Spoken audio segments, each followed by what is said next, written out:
अमरावती शहरातील महाराष्ट्र पोलीस दलासाठी अभिमानास्पद नाव म्हणजे आशा तायडे। फ्रेझरपुरा पोलीस ठाण्यात कार्यरत असलेली ही महिला पोलीस तिच्या कर्तव्यनिष्ठेसाठी आणि शांत स्वभावासाठी प्रसिद्ध होती। तिच्या कामाची पद्धत, तिचं बोलणं आणि प्रत्येक प्रकरण हाताळण्याची तिची निरागस शैली यामुळे ती वरिष्ठ अधिकाऱ्यांमध्येही लोकप्रिय होती। एक आदर्श पत्नी, एक निष्ठावान पोलीस आणि एक प्रामाणिक व्यक्ती म्हणून ती आपलं जीवन अत्यंत साधेपणाने आणि सचोटीने जगत होती। पण तिच्या वैयक्तिक आयुष्यात मात्र काहीतरी भिनसत होतं। तिच्या घराच्या चार भिंतींच्या आत एक असं वादळ निर्माण होत होतं जे तिच्या आयुष्याचा पूर्णतः नाश करणार होतं। राहुल, आशाचा पती। लग्नाच्या सुरुवातीला त्यांचं नातं प्रेमळ होतं, पण गेल्या काही महिन्यांपासून तो पूर्णपणे बदलला होता। त्याच्या स्वभावात एक विचित्र बदल दिसू लागला होता। सतत संशय घेणे, भांडण करणे आणि आशापासून दूर राहण्याचा प्रयत्न करणं हे त्याच्या रोजच्या जीवनाचा भाग बनलं होतं। आशाला हे समजत नव्हतं की तिचा पती का बदलला आहे, पण ती आपल्या संसारात सुख परत आणण्यासाठी सर्व प्रयत्न करत होती। पण राहुल तर एका वेगळ्याच दुनियेत अडकला होता। एका दुसऱ्या महिलेच्या प्रेमात तो इतका आंधळा झाला होता की त्याला आपली पत्नी, आपलं घर आणि आपलं भविष्य काहीच दिसत नव्हतं। राहुलने आपल्या दोन मित्रांसोबत एक खूपच भयंकर कट रचला। राहुलच्या त्याच्या दोन मित्रांसोबत भेटीगाठी वाढत होत्या। प्रत्येक भेटीगाण्यात त्यांच्या चर्चेचा विषय असायचा तो म्हणजे आशाला राहुलच्या आयुष्यातून कायमचं बाजूला करणं। राहुलला आशाच्या आयुष्यातून पूर्णपणे बाहेर पडायचं होतं, जेणेकरून त्याला त्या दुसऱ्या बाईसोबत आयुष्य घालवता येईल। त्या तिघं मित्रांनी मिळून हत्तीचं नियोजन सुरू केलं। कोणत्या दिवशी, कोणत्या वेळेला आणि कोणत्या पद्धतीने आशाला कायमचं बाजूला करायचं हे त्यांनी ठरवलं। एका क्षणात प्रेम आणि विश्वास यांची जागा क्रूरतेने घेतली होती।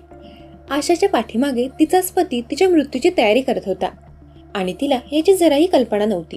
ती पोलीस ठाण्यात आपल्या कर्तव्यावर असताना तिच्या घरात तिच्या विरुद्ध षड्यंत्र रचलं जात होतं। अखेर ती रात्र आली। राहुल आणि त्याचे दोन मित्र आशाच्या घरी आले। आशाने त्यांना आनंदाने घरात घेतलं।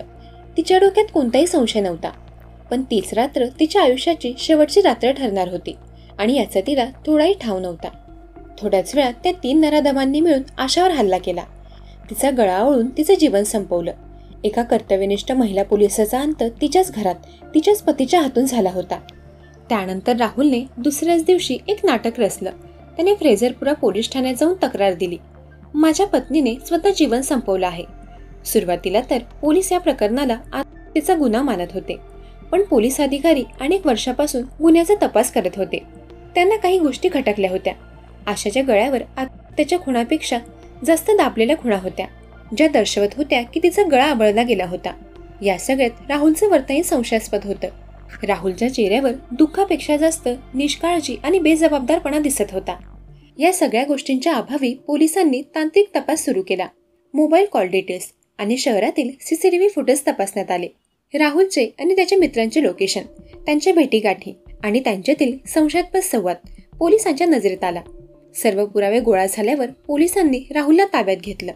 त्याच्यावर दबाव वाढल्यावर तो अखेर तुटला आणि त्याने सत्य कबूल केलं, हो, मीच मारलं तिला, कारण मला दुसऱ्या बाईसोबत लग्न करायचं होतं। राहुलच्या कबुलीमुळे सर्व सत्य समोर आलं।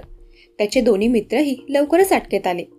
त्यांच्या मोबाईलमधून हत्येच्या कटाच्या चॅट्स, हत्येची तयारी आणि इतर पुरावे पोलिसांना मिळाले। अशा प्रकारे एक प्रामाणिक पोलीस महिला तिच्या पतीच्या विश्वासघाताची बळी ठरली। ही केवळ एक हत्या नव्हती, तर विश्वासाची हत्या होती। ही घटना आपल्याला अनेक गोष्टी शिकवते। प्रेम आणि विश्वासाच्या नात्यात विश्वासघात झाला तर त्याचे परिणाम किती भयानक असू शकतात। पोलिसांच्या सतर्कतेमुळे आणि आधुनिक तपास पद्धतीमुळे कितीही जटिल कट असला तरी तो उघडकीस येतो। स्त्रिया कितीही सक्षम कर्तव्यदक्ष असल्या तरी कधीकधी त्यांच्या घरातच त्यांचा विश्वासघात करणारी लोक असतात आणि त्यांना घरातच धोका मिळतो। त्यांचा विश्वासघात हा त्यांच्याच लोकांमध्ये दडलेला असतो। ही गोष्ट यातून समोर येते। या घटनेने संपूर्ण अमरावती शहर हादरलं। एका कर्तव्यनिष्ठ पोलीस महिलेला अशा प्रकारे जीव गमवावा लागला। याबद्दल समाजात शोक व्यक्त करण्यात आला। ही घटना आपल्याला हेच सांगते की काही नात्यांमध्ये दडलेले धोके हे कधीकधी सर्वात भयानक असू शकतात। दरम्यान या घटनेवर तुमची काय प्रतिक्रिया आहे ते कमेंट करून नक्की सांगा।